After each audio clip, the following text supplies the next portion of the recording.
Friends, அஸ்ஸலாமு அலைக்கும். Saturday mini vlog. Saturday வந்து கொஞ்சம் பாதாம் மில்க் ஷர்பத் தான் பண்ண போகிறேன். எப்படி பண்ணுறேன்னு பாருங்கள். ஃபஸ்ட்டு வந்து பாதாம் வந்து ஊற போட்டிருந்தேன்.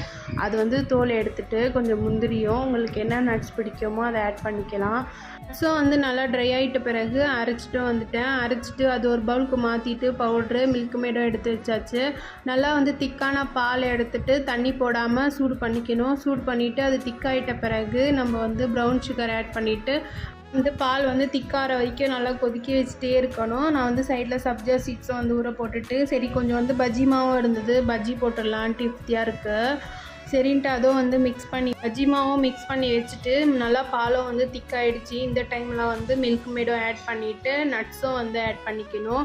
நல்லா வந்து மறுபடியும் வந்து ஒரு கொஞ்சம் நேரம் வந்து கொதிக்க வச்சுட்டு ஆஃப் பண்ணி விட்டு ஃப்ரீசரில் எடுத்து வச்சாச்சு. அப்புறமா வந்து மட்டன் பஜ்ஜி போண்டாவோ போட ஆரம்பிச்சு. அப்புறம் வந்து பாதாம்